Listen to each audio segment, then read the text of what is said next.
महाकुंभ दुनिया का सबसे आध्यात्मिक और रहस्यमयी मेला, जहां लाखों श्रद्धालु और साधु संत गंगा में डुबकी लगाकर मोक्ष की प्राप्ति की कामना करते हैं। लेकिन एक सवाल जो हर किसी के मन में उठता है, गंगा स्नान के बाद नागा साधु कहाँ चले जाते हैं? क्या वे अचानक लापता हो जाते हैं? क्या वे किसी गुप्त स्थान पर जाकर तपस्या करते हैं? क्या नागा साधुओं का जीवन आम लोगों से अलग है? आज हम आपको इन सभी रहस्यों की गहराई तक ले चलेंगे। नागा साधु किसी आम सन्यासी की तरह नहीं होते। ये कठिन तपस्या, कठोर जीवन शैली और अद्भुत आत्म संयम के लिए जाने जाते हैं। इनका शरीर भस्म से ढका होता है, ये नग्न रहते हैं और हर सांस में शिव का नाम जपते हैं। लेकिन कुंभ स्नान के बाद ये अचानक कहाँ चले जाते हैं? इसका जवाब हमें उनके अखाड़ों में मिलता है।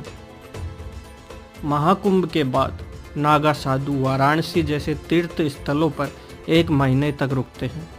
वाराणसी को मोक्ष नगरी कहा जाता है और नागा साधुओं के लिए यह एक विशेष स्थान रखती है। वे यहाँ गंगा किनारे ध्यान, साधना और मंत्र जाप करते हैं। लेकिन ये 1 महीना यहाँ क्यों बिताते हैं? इसका संबंध एक और रहस्य से जुड़ा है, महाशिवरात्रि और चिता भस्म की होली। महाशिवरात्रि के दिन नागा साधु वाराणसी में विशेष पूजा अर्चना करते हैं और चिता भस्म की होली खेलते हैं। यह एक अनोखी परंपरा है जिसमें वे शमशान से लाई गई भस्म को अपने शरीर पर लगाते हैं और शिव का ध्यान करते हैं। इस परंपरा का गहन आध्यात्मिक महत्व है। नागा साधु इसे मृत्यु के भय से मुक्त होने और जीवन की असली सच्चाई को स्वीकार करने का प्रतीक मानते हैं। महाशिवरात्रि के बाद नागा साधु धीरे धीरे अपने अखाड़ों की ओर लौटने लगते हैं। कुछ हिमालय की ओर प्रस्थान कर देते हैं तो कुछ अन्य तीर्थ स्थलों में जाकर तपस्या में लीन हो जाते हैं। इनमें से कई नागा साधु वर्षों तक गुप्त स्थानों में ध्यान और साधना करते हैं, जहां आम लोगों की पहुंच नहीं होती। यह उनके जीवन का सबसे बड़ा रहस्य है। नागा साधुओं का जीवन एक रहस्य से भरा हुआ है।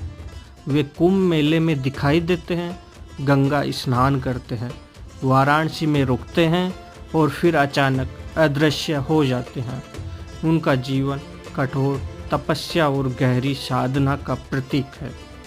आपको यह वीडियो कैसा लगा? क्या आपको नागा साधुओं की यह रहस्यमयी यात्रा रोचक लगी? अपने विचार अपने कमेंट में ज़रूर बताएं।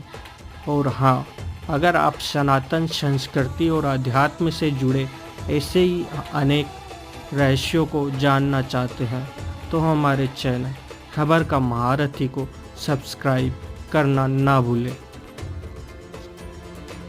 और हम 100 में 100 हम पूरे एकदम संतुष्ट हैं। हमारी सरकार मोदी और योगी की सरकार डबल इंजन की सरकार है, जो अच्छे काम करते हुए दिखाई दे रही है। कम से कम 100 करोड़ जनता को लिए बहुत ही बधाई।